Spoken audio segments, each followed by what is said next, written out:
할렐루야. 새해가 밝았습니다. 2020년 하나님께서 우리를 통해서 행하실 그런 새로운 일들을 기대하기를 원합니다. 우리 하나님은 참 좋으신 분이십니다. 우리 하나님 자녀들에게 복 주기를 원하시는 하나님이십니다. 우리가 올해에 하나님 앞에 바로 서기만 한다면 하나님은 우리를 통해서 놀랍고 크신 새 일을 행하실 줄로 믿습니다. 우리 다 같이 그런 하나님의 은혜를 찬양했으면 좋겠는데요. 무반주로 함께 찬양하겠습니다. 좋으신 하나님, 좋으신 하나님, 좋으신 하나님, 참 좋으신 나의 하나님.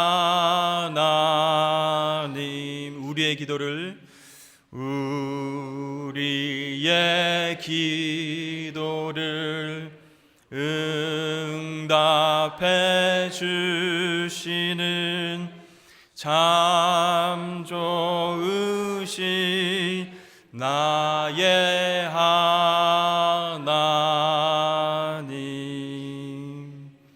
아멘. 좋으신 하나님이 지금부터 영원까지 우리와 함께 계신 줄로 믿습니다. 오늘부터 몇 주에 걸쳐서 우리가 회복되기 위해서, 성령 하나님이 우리를 회복시키시기 위해서 우리가 어떤 것을 준비해야 할까, 그런 태도에 대해서 함께 생각을 해보기를 원합니다.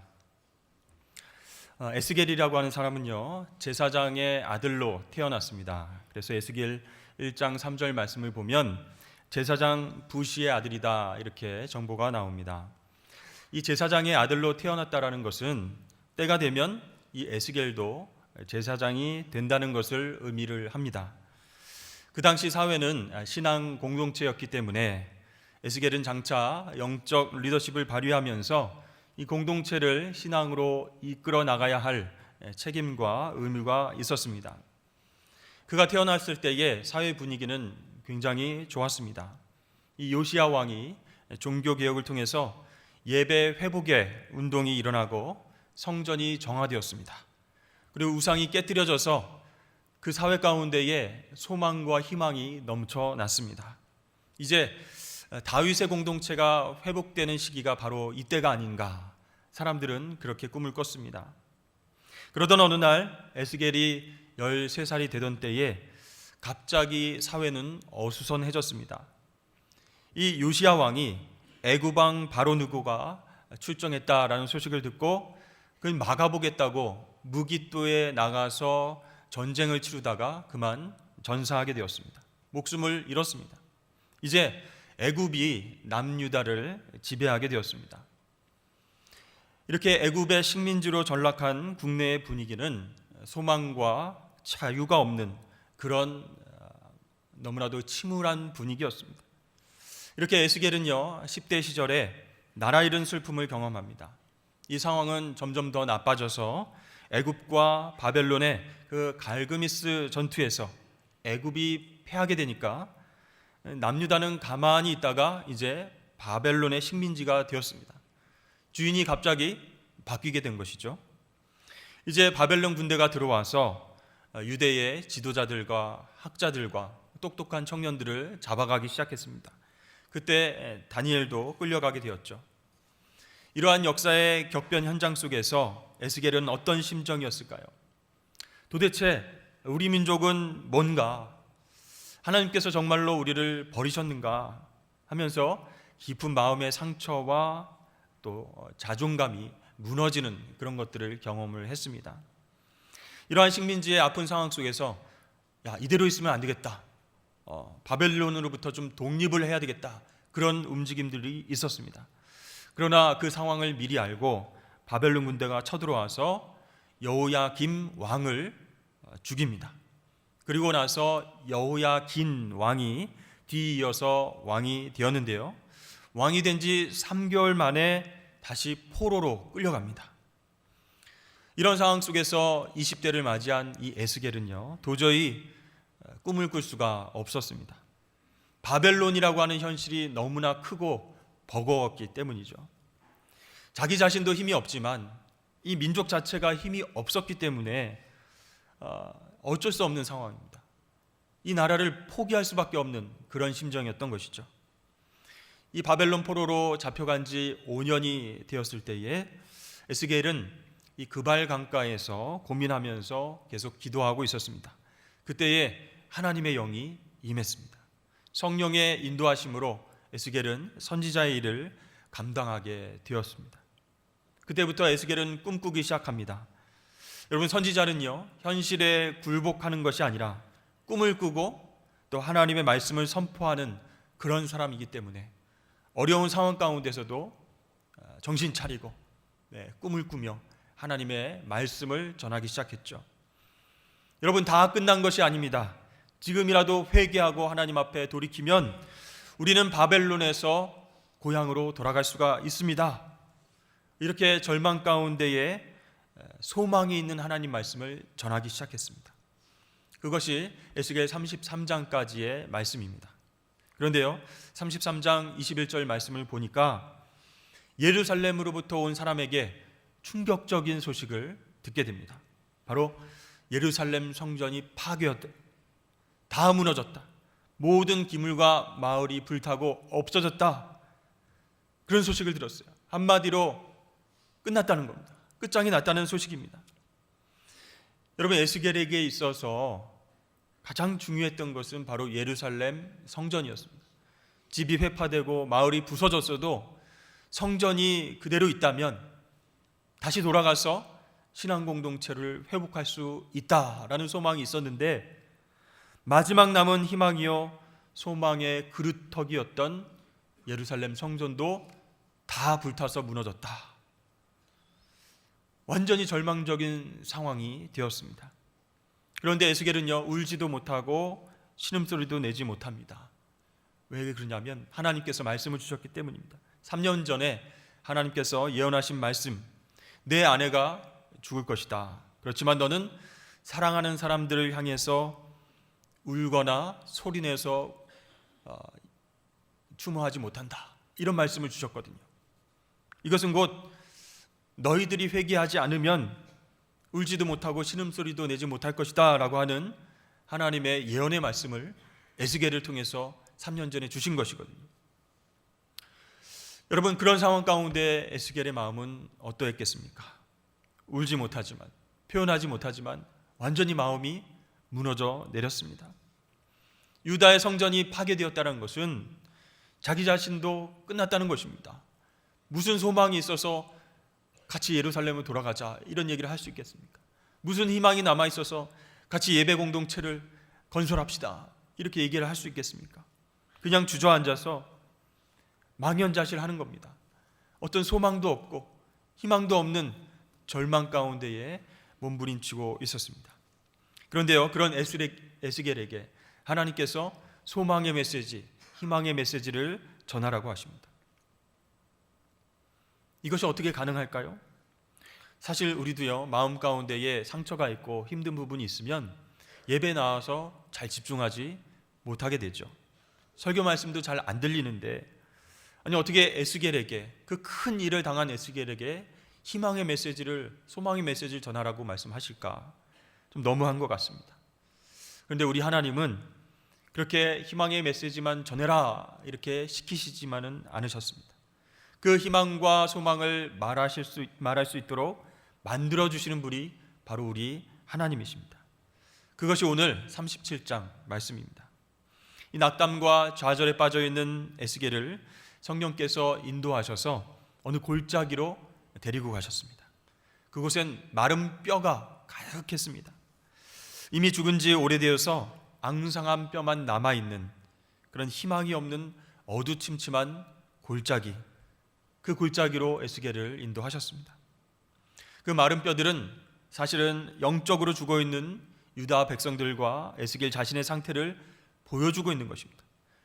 더 이상 살 소망이 없는 상태, 아니 움직일 수 없는 그런 상태입니다. 그곳에서, 절망과 어두움의 골짜기에서 하나님이 말씀하십니다. 인자야, 이 뼈들이 능히 살 수 있겠느냐?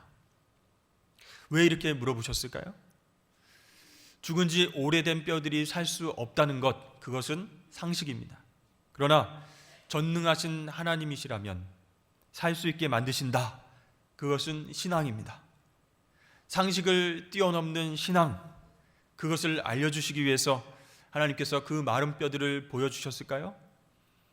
그런 의도로 질문하셨을 수도 있습니다. 그러나 하나님은요, 그 정도를 에스겔에게 알려주시려고 이런 엄청난 환상과 광경을 보여주신 것이 아니라는 것이죠. 에스겔에게 하나님께서 질문하신 것은 이 뼈들이 살 수 있을까 없을까 맞춰봐라, 그것을 물어보는 어떤 가능성에 대한 타진이 아니었습니다. 이것은요, 하나님께서 에스겔에게 꿈을 꾸라고 도전하시는 그런 말씀입니다. 어떤 마술사가 청중들을 향해서 자, 여러분 한번 보십시오, 이게 가능할까요? 하면서 바람잡는 그런 소리가 아니라는 것입니다. 바로 죽은 유다와 같은 백성들이 다시 살아나겠느냐, 너는 그 꿈을 이곳에서 꿀 수 있겠느냐, 이렇게 물어보신 겁니다.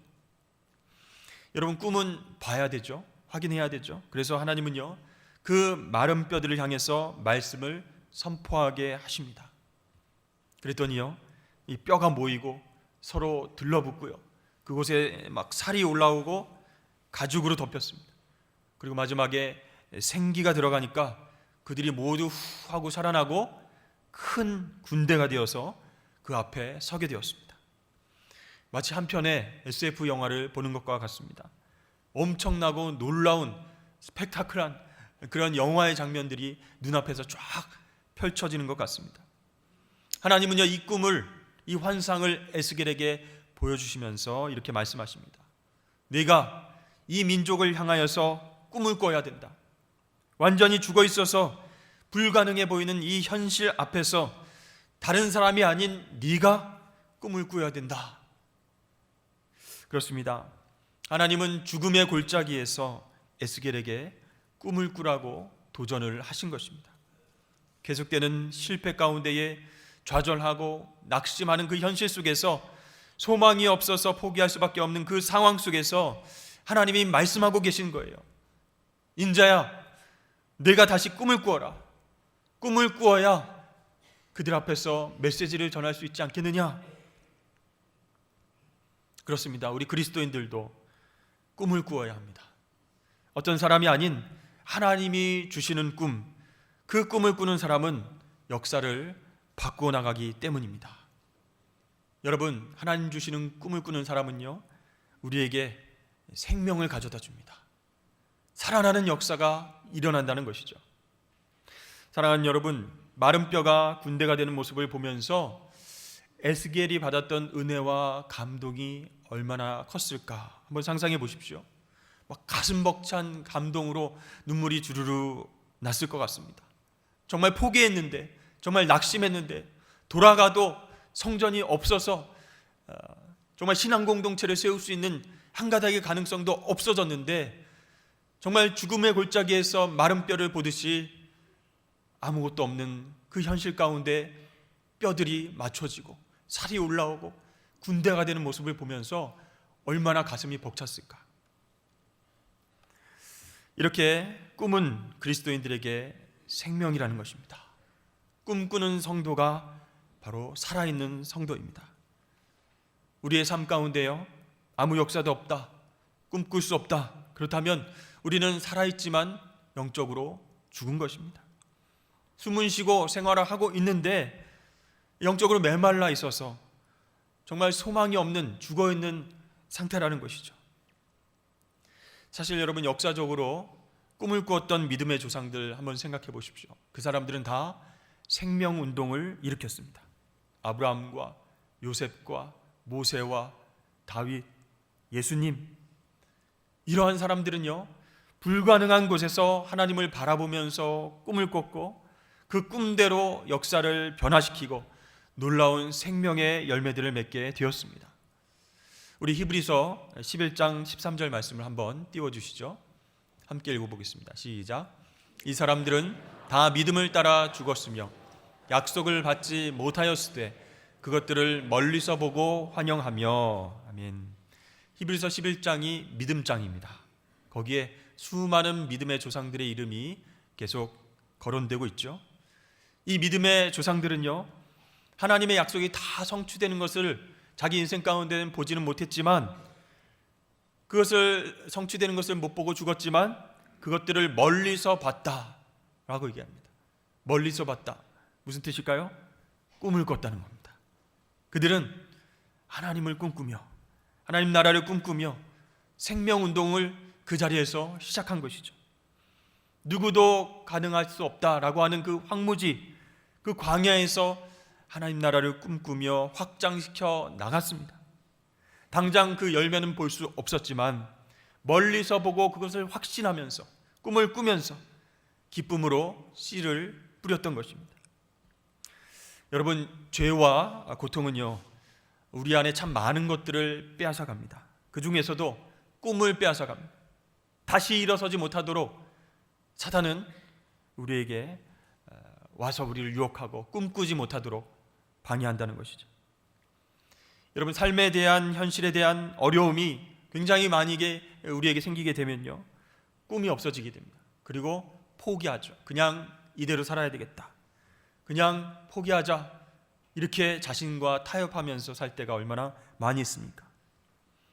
여러분 잘 아시는 탕자, 그 탕자가 아버지에게 재산을 받아가지고 세상에 나가서 다 돈을 탕진하고 나중에는 돼지 치는 곳에서 쥐염 열매를 먹으면서 살게 되었습니다. 탕자의 삶이 비참한 이유가 무엇이겠습니까? 생존의 어려움 때문이 아닙니다. 인간은요, 굉장히 빨리 적응하는 존재이기 때문에 시간이 지나면 이 탕자도 돼지보다 더 빨리 먹을 것을 찾아서 먹고 살 수 있다는 것입니다. 어떻게든 살아낼 수 있습니다. 문제는 뭐냐면 그 삶에 소망이 없다는 게 문제예요. 꿈이 없는 삶이 굉장히 무서운 것입니다. 여러분, 죄가 그 삶을 다 먹어버려서 꿈꾸지 못하는 것이 비참한 우리 인생의 모습이라는 것이죠.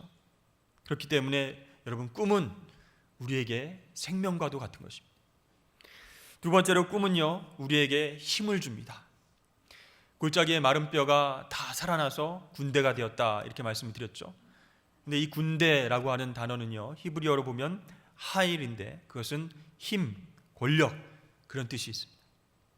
꿈은 아름다운 것이기도 하지만 파워, 힘이라는 것이죠. 꿈은 그래서 세상에서 사람들의 마음을 움직이고 감동시키는 그런 힘이 있는 것입니다. 2009년에 영국 브리튼즈 갓 탤런트라는 프로그램이 있었습니다. 그 프로그램에 한 아주머니가 노래를 부르러 나왔습니다. 수잔 보일이라고 하는 그런 여성이죠. 그 당시 인터넷으로 굉장히 많이 유명해져서 저도 몇 번 본 적이 있습니다.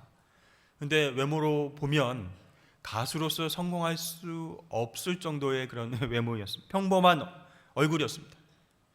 그녀는 그저 시골 아줌마로 살아가는, 하루하루를 평범하게 살아가는 그런 인생이었죠. 나이는 그 당시에 47살이었습니다. 노처녀였고요. 노래 부르는 것을 너무 좋아해서 주일에는 교회 찬양대에서 봉사하면서 그렇게 살고 있다라고 얘기를 했습니다. 그런 그녀가 오디션 프로그램에 나와서 완전히 떠버렸습니다. 그녀가 노래를 너무나 잘 불러서 상을 타고 유명해진 것도 있지만은 그녀가 그때 부른 노래가 꿈에 관한 노래였기 때문에 많은 사람들이 감동을 받게 되었습니다. 그 노래의 제목은 I Dreamed a Dream이라는 그런 노래였습니다. 레미제라블에 나오는 노래인데요, 한 여자가 딸을 장발장에게 맡기면서 고통스럽지만 나에게는 꿈이 있습니다, 이렇게 부르는 노래예요. 그 가사를 잠깐 살펴보면요, 이렇습니다. 지나가버린 옛날 나는 꿈을 꾸었습니다. 그때는 희망이 가득하고 삶은 살만한 가치가 있었죠. 사랑은 결코 죽지 않으리라 꿈꿨고 하나님은 자비로울 것이라 꿈꾸었습니다. 이런 내용이거든요. 근데 수잔 보일이라고 하는 이 여인이 이 가사의 노래를 부르자 많은 사람들이 일어나서 박수치고 환호했습니다. 현실은 꿈꾸기 어렵고 상황은 쉽지 않은데 나는 지금 꿈꾸고 있습니다. 인생은 살아가야만 하는 가치가 있습니다 라고 그 꿈을 말할 때에 우리 마음에 감동이 찾아오게 되는 것이죠. 그 누구도 무시할 수 없는 그 한 사람만의 존엄성이 그 꿈 안에 담겨 있기 때문이었습니다. 이렇게 세상의 꿈 이야기도 이렇게 파워가 있습니다. 힘이 있는데 우리 그리스도인들의 꿈은 어떻겠습니까? 그것을 보여주신 분이 바로 마틴 루터 킹 목사님입니다. 그분은 어떤 군대나 조직이 있었던 분이 아닙니다. 그 많은 군중들 앞에서 폭동을 일으키지 않았습니다. 선동하지 않았습니다. 인종차별을 주장하는 사람들에 맞서서 싸웁시다 이렇게 말한 적이 한 번도 없습니다. 단지 딱 한마디의 말만 했습니다. I have a dream. 나에게는 꿈이 있습니다. 그 한마디 했습니다. 언젠가 인종차별이 난무하는 이 미시시피에도 오아시스와 같은 날이 올 줄을 나는 믿습니다. 그날을 나는 꿈꿉니다. 나의 4명의 자녀들이 피부색 때문이 아니라 능력으로 인정받는 그런 사회가 올 것을 나는 꿈꿉니다. 이 목사님의 연설은 잔잔하지만 강력한 파워로 우리와 또 우리 인류 역사 가운데에 감동으로 남아 있습니다. 사랑하는 여러분, 우리는 다시 꿈을 꾸어야 합니다. 살아가기 위해서, 이기기 위해서, 하나님의 사람답게 살기 위해서 현실에 좌절하지 말고 다시 꿈을 꾸어야 할 줄로 믿습니다. 세상이 주는 꿈이 아니라 하나님께서 주시는 꿈을 꾸어야 한다는 것입니다. 저는 몇 년 전에 하나님께서 한 분을 전인격적으로 치유하시는 것을 경험을 했습니다. 한 여자 집사님이 수많은 시간 동안 악한 영에 시달리면서 먹지도 못하고 잠을 제대로 자지도 못하고 환청과 환상 속에 시달렸습니다. 너무 고통을 받고 있었어요. 몸이 너무 힘들다고 해서 구역장님과 함께 그분을 만나서 신방을 하기로 했습니다. 그분은 수없이 많은 병원들을 다녀보고 정신과 약도 먹어보았지만 아무 소용이 없었다고 힘없이 말했습니다. 저는 그것이 어떤 정신적인 문제가 아니라 어떤 영적인 문제인 것을 직감했습니다. 그래서 예배를 드리려고 하는데 그 집사님이 목사님 바쁘신데 예배는 드리지 말고 그냥 가셔도 됩니다. 생각날 때 그냥 기도만 해주세요. 이렇게 계속 예배를 거부하는 거예요. 그래서 제가 끝까지 지지 않고 예배를 드리겠습니다. 기도해야 됩니다. 하고 강행을 하니까 그 자리에서 악한 영의 정체가 드러나기 시작했습니다. 제가 찬송가도 일부러 보혈 찬양을 골라서 3-4곡을 불렀습니다. 십자가 보혈 찬양을 부를 때에 이 집사님이 귀를 막고 소리 지르면서 그만두라는 겁니다. 악한 영이 못 견디는 거죠. 그리고 그분을 위해서 내가 기도를 하려고 하자 덤벼들면서 저를 방해하는 겁니다. 힘이 얼마나 세던지요. 몇 주 동안 못 먹고 정말 쓰러질 것 같았던 그런 사람이었는데 기도를 하려고 하니까 저에게 달려들어서 손을 제압하는데 그 힘이 무시무시했습니다. 나사렛 예수 그리스도의 이름으로 명하노니 더러운 귀신아 물러가라. 사랑하는 하나님의 딸에게서 떠나가라. 이렇게 선포를 했습니다. 예수의 이름을 정말 듣기 싫어하는 거예요. 막 누워서 몸을 계속 뒤틀고 저항을 합니다. 그래서 구역장님과 제가 붙잡으면서 20분 넘게 귀신을 축출하는 기도, 예수의 이름으로 선포하는 기도를 했습니다. 그때에 반항하고 저항하다가 몸에 힘이 쭉 빠지면서 분하지만 내가 오늘은 나간다 하면서 힘이 쭉 빠지는 거예요. 그 이후로요, 하나님께서는 그 영혼을 사랑하는 마음을 주셨어요. 저도 처음에는 당황했습니다. 어떻게 이 사람을 내가 제압할 수 있는가 두렵기도 했습니다. 그러나 하나님 저에게 사랑의 마음을 부어주셨어요. 기도하는 사람들을 붙여주셨습니다. 거의 매일 만나서 예수의 이름으로 선포하고 기도하고 치유하는 그런 일들을 했습니다. 그렇게 정말 처음에는 신방 오는 것도 반대했던 남편분이 그 현장에서 악한 영이 막 스스로 떠나가고 조금씩 상태가 호전되는 것을 옆에서 지켜보고 하나님이 계신 것 같아요. 조용히 저한테 그렇게 고백을 했습니다. 2달 넘게 그 영혼을 위한 기도가 계속되어졌습니다. 중보 기도하시는 분들과 기도의 용사들과 함께 거의 매일같이 찾아가서 기도하며 치유했습니다. 놀랍게 2달이 지났을 때에 정말 예전처럼 건강한 모습 회복되어서 정상적인 생활을 하고 또 교회에 나와서 예배를 드릴 수 있게 되었습니다. 이제 남편도요, 교회에 등록하고 좀 하나님 살아계십니다. 우리 아내가 정말 예수님을 만나고 정말 새로운 삶을 살게 됐습니다. 감사합니다. 이렇게 저에게 인사를 하시면서 지금도 신앙생활을 열심히 하고 계십니다. 얼마나 감사한 일인지 모릅니다. 그런 일이 있고 나서 몇 달 후에 제가 집사님 댁에 방문을 해서 감사한 마음으로 함께 예배를 드렸습니다. 처음부터 끝까지 막 눈물이 나는 거예요. 하나님께서 이 영혼을 얼마나 사랑하셨으면 부족한 종을 붙여주셨을까. 정말 2달 넘도록 그 영혼을 위해서 기도하는 영혼들을 붙여주셔서 이 영혼이 정말 회복되는 것을 보게 하셨을까. 하나님 사랑의 마음을 느낄 수가 있었습니다. 그래서 감사하는 마음으로 예배를 마쳤어요. 그런데 예배 후에 집사님이 이런 간증을 하시는 겁니다. 목사님, 이제 나 같은 사람에게도 꿈이 생겼습니다. 꿈이 생겼습니다. 무슨 꿈이에요? 물어봤더니 저처럼 고통당하고 절망하는 사람들을 도와주고 싶습니다. 예수님이 살아계시고 우리 가운데에 평안을 주시는 분인 것을 제가 증거하고 싶습니다. 하나님께서 그 일을 위해서 기도하라고, 섬기라고 강한 마음을 주셨어요. 얼마나 감사한 여러분 간증입니까? 정말 어둠의 권세가 지배하면서 매일 죽지 못해서 살아가던 그분에게 생명의 역사, 회복의 역사가 일어나자 꿈이 생긴 것입니다. 그것은 바로 하나님께서 주신 거룩한 꿈인 줄로 믿습니다. 여러분들에게는 어떤 꿈이 있으십니까? 성공하는 꿈, 부자가 되는 꿈, 건강해서 120세까지 사는 꿈, 네, 여러 가지 꿈이 있으시겠죠. 그런데 지금부터는요, 하나님께서 주시는 꿈을 꾸실 수 있기를 바랍니다. 그것은 생명을 살리는 꿈입니다. 죽어가는 영혼들을 어떻게 하면 살릴 수 있을까 고민하고 기도하면서 꾸는 꿈, 그 꿈은 바로 하나님께서 우리에게 주시는 꿈인 줄로 믿습니다. 그 꿈을 어떻게 꿀 수 있을까요? 오늘 밤 그 꿈을 내가 꿔야지 이렇게 의지적으로 결단해야 꿀 수 있습니까? 아닙니다. 성령님이 꿈꾸게 하시는 겁니다. 요엘서 우리 2장 8절 말씀을 함께 읽도록 하겠습니다. 시작.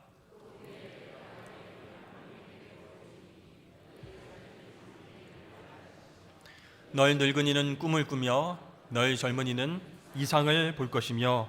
아멘. 성령께서 우리에게 임하셔서 역사하시면 하나님 나라의 꿈을 꾸게 하실 줄로 믿습니다. 가정에서, 직장에서, 교회에서, 공동체에서 하나님 나라의 꿈을 꾸며 하나님 나라를 확장해가는 생명의 역사가 곧 우리에게 일어나게 될 것입니다. 또 타지에서 목숨 걸고 복음을 전하시고 어려운 환경 가운데서도 꿈꾸면서 사명을 감당하시는 그 선교사님의 가정과 사역 가운데에도 놀라운 회복의 역사가 있게 될 줄로 믿습니다. 여러분, 성령이 오셨네라는 찬양이 있습니다. 그 가사를 보면요, 성령이 오셨네, 내 주에 보내신 성령이 오셨네, 우리의 인생 가운데에 친히 찾아오셔서 그 나라 꿈꾸게 하시네. 중요한 가사가 맨 뒤에 나옵니다. 그 나라 꿈꾸게 하시네. 성령이 우리 가운데 역사하시면, 하나님이 꿈을 꾸게 하시면 우리가 생명에 대한 꿈을 꾸게, 회복에 대한 꿈을 꾸게, 하나님 나라가 확장되는 꿈을 꾸게 될 줄로 믿습니다. 살리는 영, 생명의 영, 꿈꾸게 하시는 영, 성령님께서 우리 마음 가운데에 아름다운 꿈으로 채워주시고 회복을 선물로 주실 줄로 믿으시길 바랍니다. 우리 함께 말씀을 생각하면서 찬양하며 나가도록 하겠습니다.